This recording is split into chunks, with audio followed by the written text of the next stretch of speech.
The state which does not slough off its responsibilities onto the private sector, but is specifically responsible for certain things that the private sector cannot do or cannot do fairly and consistently.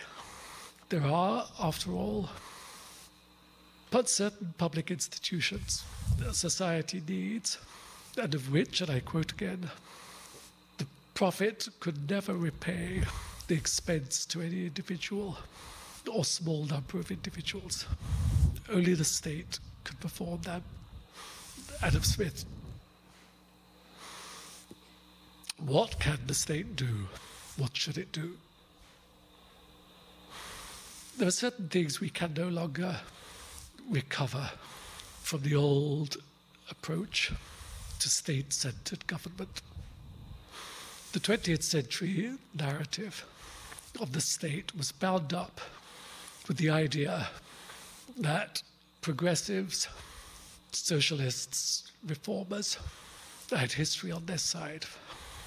The universe, in the words of the late philosopher Bernard Williams, was cheering on our projects. We knew we were on the side of history. We don't know that anymore.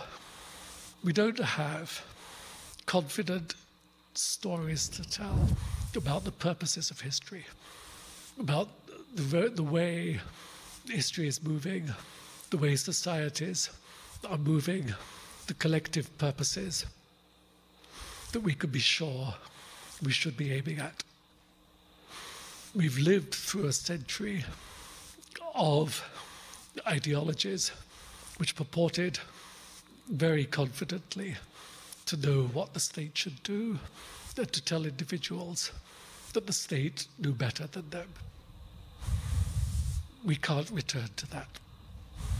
So we have to know that there are limits on what we can ask of an activist state. We also can't return to the confident rhetoric and language of social democracy itself. That language of the left, which emerged before World War I, flourished in the post-World War II years, and shaped much of what I was describing earlier as the great generation of social democratic welfare states. It's not accidental that today in Europe, social democrats do badly again and again and again at elections, even in traditionally social democratic countries, even in the midst of a shameful, catastrophic financial crisis. The reason is because their language no longer bears any convincing relationship to their programs. Social democracy emerged as the alternative within the left to Marxist socialism and a little later to communism. If you look at the great texts of the Social Democrats from the 30s and 40s, they are all defensively targeted towards their left. We are democratic, they say, not authoritarian. We believe in freedom, not repression. We are not communists, to some extent, although this varied. We are not Marxists. We are Democrats who happen to believe in social justice and so on. When the main objective of social democrats was to show that they were not communists and to implant themselves firmly in liberal societies as plausible alternative governments, this made sense. Today, this rhetorical tick makes no sense. It's not accidental that Angela Merkel can win an election in Germany against social democratic opposition with a set of policies that essentially resemble theirs. The social democrats of today have a problem they won. In Europe, social democracy in one form or another is, with apologies to Molière, the prose that people speak. It's the way they talk politics. They make assumptions about the state, about social services, state provisions, and so forth. So social democrats, they have nothing distinctive to offer. They have no narrative to offer, no story which distinguishes them from the center and center-right mainstream. It's different in this country, and I'll come back to that. But social democrats need a new language. They need to begin by asking, how should we talk politics? Before asking, what are our policies? The policies are not the problem. So what can be recovered? We can't recover that old, self-confident vocabulary, that historically informed vocabulary, that vocabulary which separated democrats from authoritarians, but there are no longer any authoritarians against which to separate yourself. Well, we could begin with the practices of social democracy. What, after all, is distinctive about the kinds of policies, the kinds of approach to policies that I want to bring out here in the next 10 or 15 minutes before I stop? The first is, and I'll use, if I may, railways. I believe something was said about railways earlier to illustrate my point. Imagine a railway station. I mean a real railway station, not Penn Station, which is an unsuccessful 1960s shopping mall over a cellar. And not Grand Central, which is a glorious mausoleum over a commuter railway station. I mean, something like Waterloo Station in London, the Gare de l'Est in Paris, Central Station in Milan, Berlin's magnificent new terminal. If you look at these stations, you can see that there is no reason why the sandwich bar should be in the public sector. The private sector does sandwich bars better. I remember from my childhood when British Railways sandwich bars were in the public sector. And this is one arena in which competition works. But you cannot run trades competitively. Trades like agriculture are both the economic and the public service. You can't render them more efficient by putting two trains on a track, see which one is run better, as it were. You can actually do this. The English, God help them, have tried this with bus services. You have competing bus services. What happens, of course, is that the bus service is more profitable, which only stops at the profitable stops.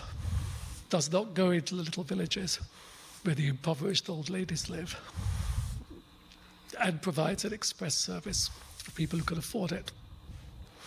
The state then has to pick up the tab and provide the unprofitable, inefficient bus service, which is a social service, not an economic one.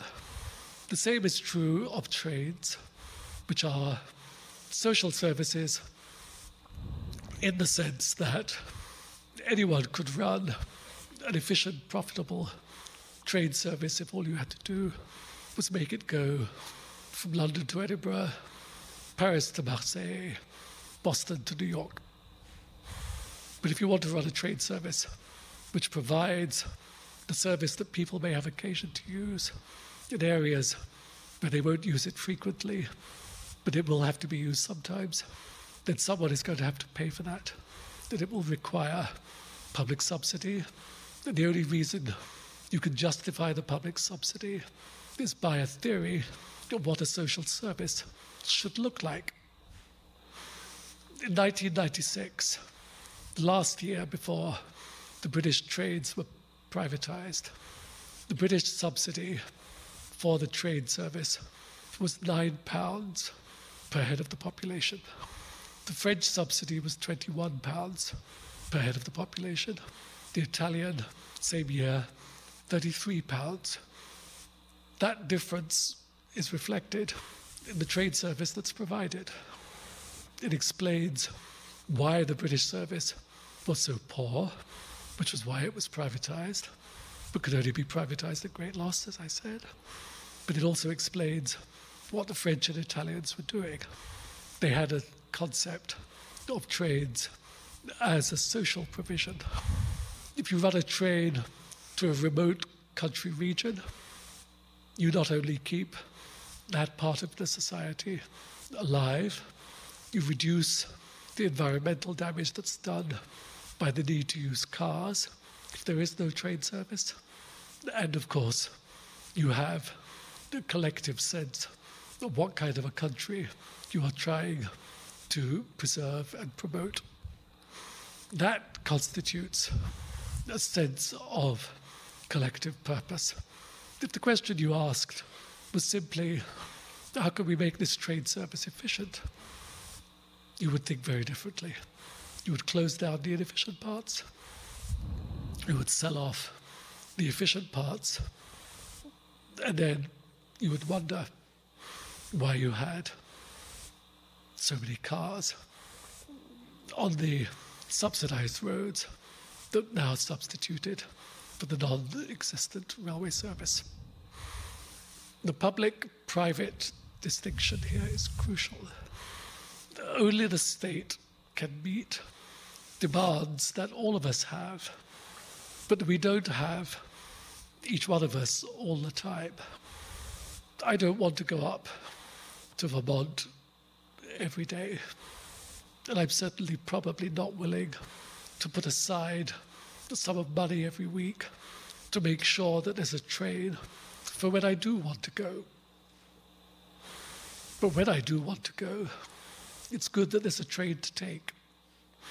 Only the state can think collectively, provide the option that we would not separately provide, but that we collectively desire in aggregate. There's another way to think about what the state should do. And that is to ask ourselves, what are the social goods that we believe in? Not what works or what's productive, but what do we want in the first place? Let me give you an example. It's cheaper, on the whole, to provide benevolent assistance to the poor than to provide a full range of social services to them. Benevolent assistance, meaning churches, private charities, private foundations, occasional assistance in the form of food stamps and so on. But it's humiliating to be on the receiving end of that kind of assistance.